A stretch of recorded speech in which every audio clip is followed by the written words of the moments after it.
Praise the Lord, ஹல்லேலூயா. நம்பிக்கையின் தேவ வார்த்தை என்கிற தலைப்பில் யோசுவா 3 அதிகாரம் 7 இவ்வாறாய் கூறுகிறது. கர்த்தர் யோசுவாவை நோக்கி, நான் மோசேயோடு இருந்தது போல் உன்னோடும் இருக்கிறேன் என்பதை இஸ்ரவேல் எல்லாரும் அறியும்படிக்கு இன்று அவர்கள் கண்களுக்கு முன்பாக உன்னை மேன்மைப்படுத்துவேன். ஆமென்.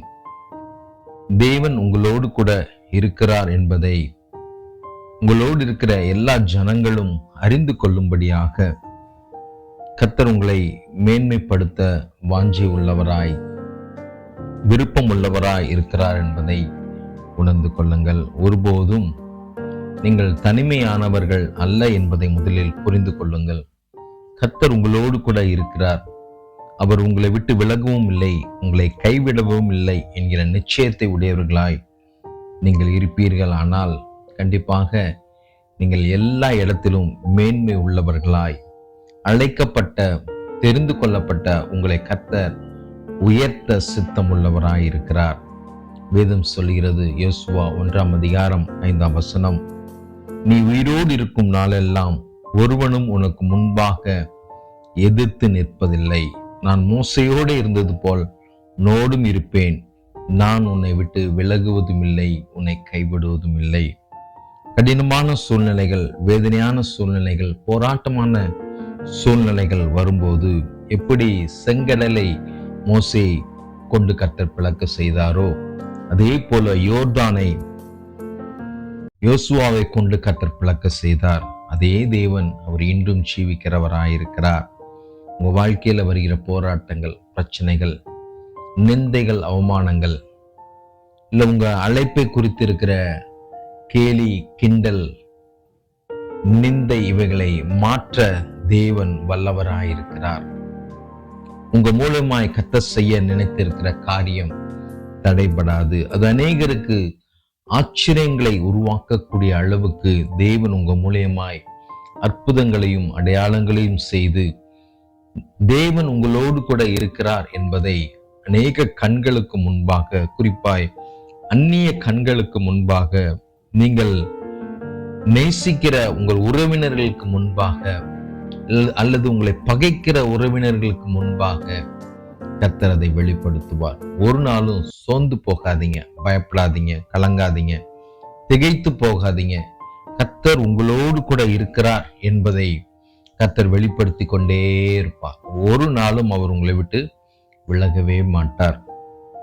யோசுவா 4 அதிகாரம் 14 இவ்வாறாய் கூறுகிறது. அந்நாளிலே கர்த்தர் யோசுவாவை சகல இஸ்ரவேலின் கண்களுக்கு முன்பாகவும் மேன்மைப்படுத்தினார். ஆமென். அழைத்த தேவன், அபிஷேகித்த தேவன், பொறுப்புகளை, தரிசனத்தை கொடுத்த தேவன் உங்களை அவர் மேன்மைப்படுத்தி கொண்டே இருப்பார். எல்லா கண்களுக்கு முன்பாக நீங்கள் மேன்மை அடைந்தவர்களாய், உயர்ந்த ஸ்தானத்தில், கர்த்தரால் உயர்த்தப்பட்டவர்கள் என்ற நிலைக்கு வர கர்த்தர் உங்களுக்கு உதவி செய்வார். அவர்கள் மோசேக்கு பயந்திருந்தது போல அவனுக்கும் அவன் உயிரோடு இருந்த நாளெல்லாம் பயந்திருந்தார்கள். ஆமென். ஏன் பயந்திருந்தார்கள் என்றால், தேவன் இவரோடு கூட இருக்கிறார். நிச்சயமாக இவர் செய்கிற காரியங்கள் ஒன்றும் தவறுதலாய் முடியாது என்கிற நம்பிக்கை, ஒன்றும் தேவனுக்கு விரோதமாய் இருக்காது. யாரையும் இவர் ஏமாற்ற மாட்டார். யாருக்கும் விரோதமாக தவறான எந்த முடிவும் இவர் எடுக்க மாட்டார். இவர் செய்கிற காரியங்கள் எல்லாம் அது நன்மையாகவே முடியும் என்கிற அந்த நிச்சயத்தை தேவன் உங்களுக்கு கொடுத்திருப்பார். அதனால் மக்கள் பயந்திருப்பார்கள். தேவனுடைய மகிமை வெளிப்படுவதனால் உங்களுக்கு ஜனங்கள் பயந்திருக்கும் போதுதான், தேவனுக்கு பயந்திருக்கும் போதுதான் சரியான வழியில் ஜனங்கள் போவார்கள். இல்லைன்னா பயம் இல்லைன்னா ஒரு ஒழுங்கின்மை வந்துவிடும். அவர்கள் தான் இஷ்டத்துக்கு வாழ்ந்து கொண்டு இருப்பார்கள்.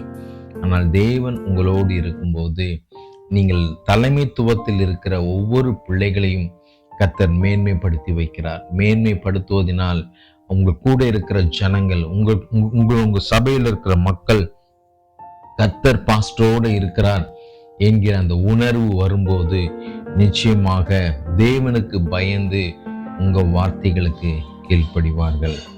ஆமென் சொல்லாமா?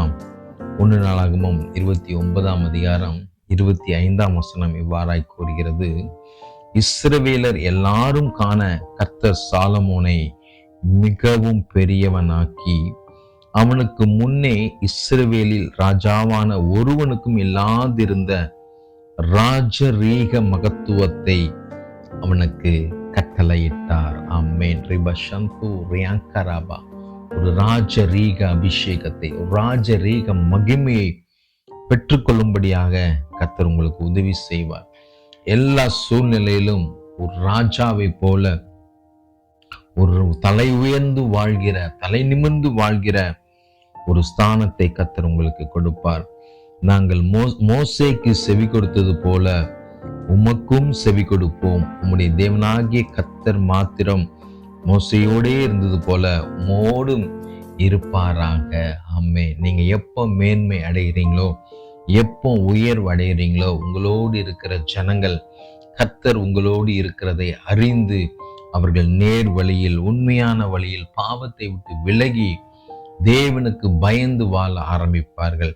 இதற்காக தான் கர்த்தர் உங்களை உயர்த்தி வைக்கிறார். இதற்காக தான் கர்த்தர் உங்களை மேன்மைப்படுத்தி வைக்கிறார். நீங்கள் உங்களை நம்பி கொடுத்திருக்கிற ஜனங்களை, உங்களை நம்பி கொடுத்திருக்கிற குடும்பத்தை, உங்கள் நம்பி கொடுத்திருக்கிற உறவுகளை கானானுக்குள் அழைத்து செல்கிறவர்களாய் நீங்கள் இருக்க வேண்டும். எத்தனை பேர் விசுவாசிக்கிறீங்க?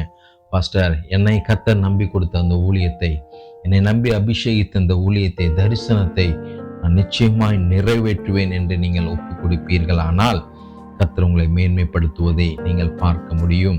வேதம் சொல்லுகிறது, பிலிப்பியர் 1ஆம் அதிகாரம் 20ஆம் வசனத்தில் பார்க்கிறோம்.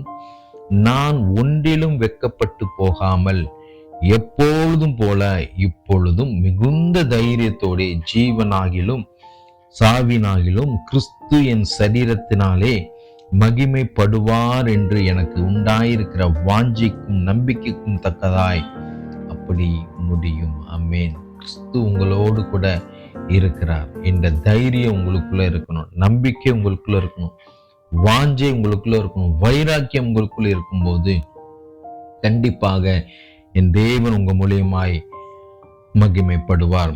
பிலிப்பியர் 2ஆம் அதிகாரம் 9ஆம் வசனம் சொல்கிறது, அதனால் தேவன் எல்லாவற்றுக்கும் மேலாக அவரை உயர்த்தி இயேசுவின் நாமத்தில் வானோர் பூதலத்தோர் பூமியின் கீழானுடைய முழங்கால்கள் யாவும் முடங்கும்படிக்கு பிதாவாகிய தேவனுக்கு மகிமையாக இயேசு கிறிஸ்து கர்த்தர் என்று நாவுகள் யாவும் அறிக்கை பண்ணும்படிக்கும் எல்லா நாமத்திற்கும் மேலான நாமத்தை அவருக்கு தந்தருளினார். ஆமென். உங்களுக்கும் ஒரு நாமத்தை, உங்களுக்கும் ஒரு ஊழியக்காரர் என்ற பொறுப்பை, ஒரு சுவிசேஷகி என்ற பொறுப்பை, தேவனால் தெரிந்து கொள்ளப்பட்டவர்கள் என்ற ஒரு பொறுப்பை கர்த்தர் கொடுத்திருக்கிறார்.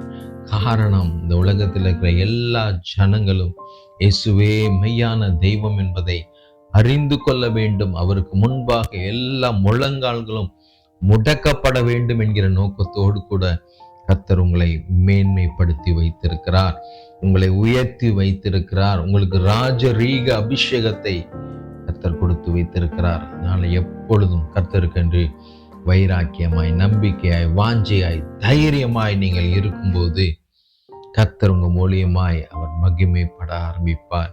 தேவனுடைய சுவிசேஷம் உங்க மூலியமாய் வெளிப்பட ஆரம்பிக்கும். தேவனுடைய மகத்துவங்கள், அற்புதங்கள், அதிசயங்கள் உங்க மூலியமாய் கர்த்தர் செய்து கொண்டே இருப்பார். நிச்சயமாய் எல்லா ஜனங்களை பார்க்கிலும் நீங்கள் மேன்மை உள்ளவர்களாய் இருக்க கர்த்தர் உங்களுக்கு உதவி செய்வார். எங்கெல்லாம் வெட்கப்பட்டு தலை குனிஞ்சு நின்னீங்களோ, யாரெல்லாம் உங்களை வேண்டாம் என்று ஒதுக்கினார்களோ, அவர்கள் கண்களுக்கு முன்பாக நீங்கள் மேன்மையாக இருக்க கர்த்தர் உங்களுக்கு உதவி செய்வார். அதே வார்த்தை மோசையோடு இருந்த தேவன், யோசுவாவோடு இருந்த தேவன் உங்களோடும் கூட அவர் இருக்கிறார். அவர் உங்களை விட்டு விலகுவதும் இல்லை, உங்களை கைவிடுவதும் இல்லை. நிச்சயமாக அவர் தரிசனத்திற்கு கீழ்ப்படிந்து வாழும்போது, ஒப்பு கொடுத்து வாழும்போது நம் வாழ்க்கையில் தேவன் மேன்மையை காண செய்கிறார், உயர்வை காண செய்கிறார். யாரும் அசைக்க முடியாத அளவுக்கு உயர்ந்திருக்க, எல்லாருக்கும் நாம் ஆசீர்வாதமாக இருக்க கர்த்தர் நமக்கு உதவி செய்வார். கண்டிப்பாக இந்த வார்த்தையின்படியே உங்கள் வாழ்க்கையில கர்த்தர் கிரியை செய்ய நான் இயேசுவின் நாமத்தினாலே உங்களை ஆசீர்வதித்து ஜெபிக்கிறேன். கர்த்தர் இந்த ஆசீர்வாதங்கள் முழுவதையும் உங்களுக்கு கொடுத்து தைரியத்தோடு, நம்பிக்கையோடு, வாஞ்சையோடு கூட எல்லா காரியங்களையும் செய்ய நான் உங்களை ஆசீர்வதிக்கிறேன். கர்த்தர் தாமே உங்களை ஆசீர்வதித்து நிறைவாய் வழி நடத்துவார். தேங்க்யூ. God bless you.